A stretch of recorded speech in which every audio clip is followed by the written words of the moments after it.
nuit blanche. La ville, mer immense, avec ses bruits sans nombre, sur les flots du jour repliés ses flots d'ombre. Et la nuit, secouant son front plein de parfums, inonde le ciel pur de ses longs cheveux bruns. Moi, pensif, accoudé sur la table, j'écoute cette haleine du soir que je recueille toute. Plus rien. Ma lampe seule, en mon réduit obscur, son pâle reflet inondant le vieux mur, qui tout bas qu'au milieu du sommeil de la terre, travaille une pensée étrange et solitaire. Cependant, en proie à 1000 visions, mon esprit hésitant s'emplit d'illusions, et mes doigts engourdis laissent tomber ma plume. C'est le sommeil qui vient. Non, mon regard s'allume, et comme avec terreur, ma chair a frissonné. Quel est ce bruit lointain? L'horloge a sonné, et la page est encore vierge. Mon corps débile se débat sous le feu d'une fièvre stérile. J'attends en vain l'idée et l'inspiration. Comme tu me mentais, splendide vision, qui venait me bercer d'une espérance vaine. Être impuissant, n'avoir que du sang dans la veine. Avoir voulu d'un mot définir l'univers et ne pouvoir trouver l'arrangement d'un vers. Suis-je donc mépris? Dans mon cœur qui ruisselle, Dieu n'avait-il pas mis la sublime étincelle? Oh, si, je me souviens.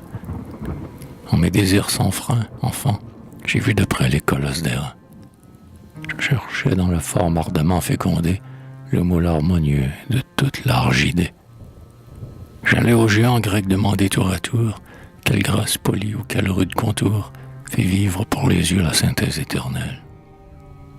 Esprit épouvanté, je me perdais en elle, tâchant de distinguer dans quel vaste accord se fondent les splendeurs des âmes et des corps, et méditant déjà comment notre génie impose une enveloppe à la chose infinie. Hélas, amant d'un soir, en vain nous enlaçons, la mort ne galeter ses divins glaçons. Pourquoi m'as-tu quitté, muse blanche, ô ma lyre?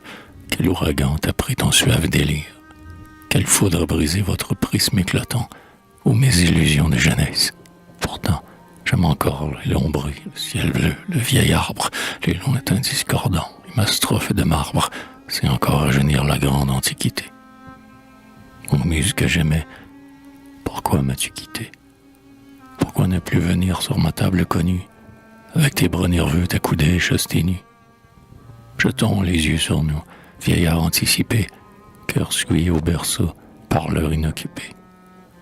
Ce qui nous perdrait tous, ce qui corrode l'âme, ce qui dans nos cœurs même éteint l'ardente flamme, c'est notre lâche orgueil, spectre qui devant nous illumine les fronts de la foule à genoux.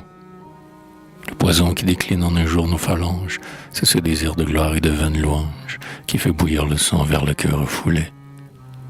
Oh, nous avons l'orgueil superbement enflé, nous autres, travailleurs qui voulons le salaire, avant l'œuvre et montrons une sainte colère, pour saisir les lauriers avant la lutte.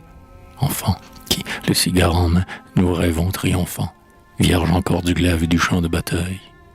Nains au front dédaigneux qui haussons notre taille, sur les calculs étroits de notre ambition, qui, blasés sans avoir connu la passion, croyons sentir en nous cette verve stridente que l'enfer avait mis dans la plume du Dante. Ou le doute fatal qui réveillait Biron, comme un cheval fouetté par le vent du clairon.